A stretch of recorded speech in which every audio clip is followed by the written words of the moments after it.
घटना के बारे में बताते हुए अयोध्या के सांसद अवधेश प्रसाद प्रेस कॉन्फ्रेंस में फूट फूट कर रो पड़े। सांसद के बिलक बिलक कर रोने के बाद यूपी के मुख्यमंत्री ने अवधेश प्रसाद और समाजवादी पार्टी पर तंज किया। दरअसल अयोध्या की मिल्कीपुर विधानसभा सीट पर बुधवार को उपचुनाव है, लिहाजा यहां पर सियासत जोर शोर से चल रही है। आज का छठा सवाल भी यही है, दलित युवती हत्याकांड पर यूपी की सियासत में क्यों हो रहा है, यूपी में सियासत क्यों हो रही है। अयोध्या मामले में समाजवादी पार्टी के साथ साथ कांग्रेस और बहुजन समाज पार्टी को भी राज्य में कानून व्यवस्था पर सवाल उठाने का मौका मिल गया।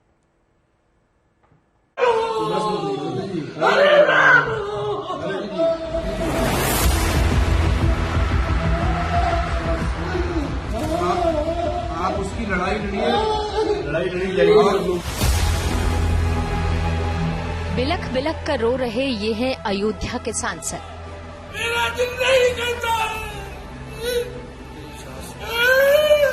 प्रेस कॉन्फ्रेंस में फूट फूट कर रोने लगे अवधेश प्रसाद। सांसद वैसे तो अयोध्या की दलित युवती की हत्या पर आंसू बहा रहे हैं, लेकिन मौका अयोध्या में मिल्कीपुर विधानसभा सीट पर उपचुनाव का है, लिहाजा आंसुओं के सैलाब पर सियासत बेहिसाब हो रही है। दरअसल अयोध्या के सहनवा गांव में एक दलित युवती की बेरहमी से की गई हत्या के बाद यूपी का सियासी माहौल गर्मा गया। अयोध्या के ही मिल्कीपुर में 5 फरवरी को होने वाले उपचुनाव के प्रचार के आखिरी चरणों के दौरान जब एक दलित युवती की हत्या हुई तो इस मामले पर सियासत तेज हो गई। अयोध्या के सांसद इस घटना पर आंसू बहाने लगे तो मुख्यमंत्री योगी आदित्यनाथ ने उनके आंसुओं को घड़ियाली आंसू करार दिया।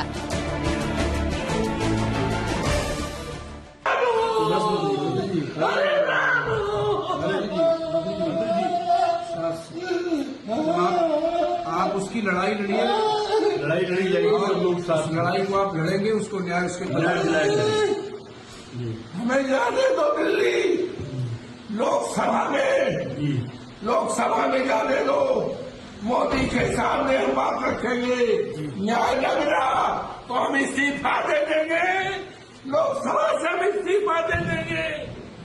हम बचाने में, हम बेटी की इज्जत बचाने में नाकामयाब हो रहे हैं। इतिहास क्या कहेगा। अयोध्या में भी कल एक बेटी के साथ घटना घटित हुई है, जहां जब निचले स्तर पर जाएगी जो नौटंकी आज इनका सांसद कर रहा है, याद करना उसमें भी कोई न कोई समाजवादी पार्टी का दरिंदा शामिल जरूर होगा। मिल्कीपुर उपचुनाव को देखते हुए दलित बेटी की हत्या के मामले में विपक्षी दलों ने सरकार को घेरना शुरू कर दिया है। अब मिल्कीपुर में उपचुनाव है और अयोध्या के सांसद मिल्कीपुर के ही विधायक रहे हैं, लिहाजा उपचुनाव में उनके भावुक होने को एक सियासी हथकंडे के रूप में इस्तेमाल किया जा रहा है। इसी कड़ी में समाजवादी पार्टी ने एक पोस्टर जारी किया है जिसमें अवधेश प्रसाद की रोती हुई तस्वीर लगी हुई है। अखिलेश भी इस हत्या को लेकर योगी सरकार में लॉ एंड ऑर्डर पर सवाल खड़े कर रहे हैं।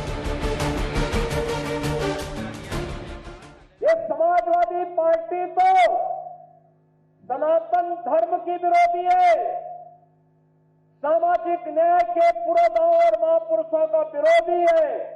एक दलित बेटी के साथ इन्होंने मैनपुरी में विधानसभा उपचुनाव के दौरान क्या किया था, इन्हीं का नेता था।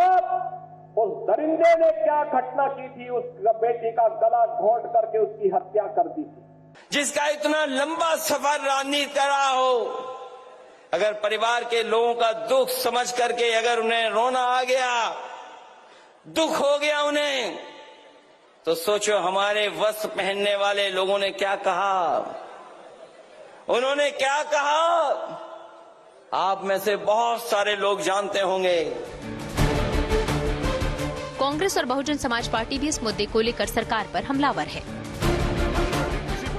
इस सरकार, योगी आदित्यनाथ की सरकार में कानून व्यवस्था पे जंगल राज कायम हो गया है। भयावह से भयावह घटना, कस्टोडियल मौत और बेटियों के साथ जिस तरह की घटनाएं सामने आ रही हैं, निश्चित रूप से उत्तर प्रदेश में कानून व्यवस्था बची ही नहीं है। इतना जघन हत्या हुई है जिसपे निश्चित है कि शासन को, प्रशासन को संज्ञान में लेना चाहिए।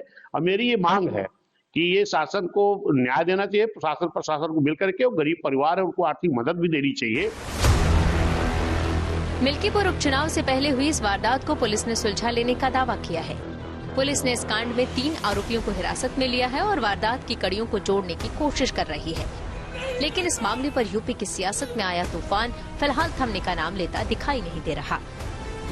Bureau report, good news today.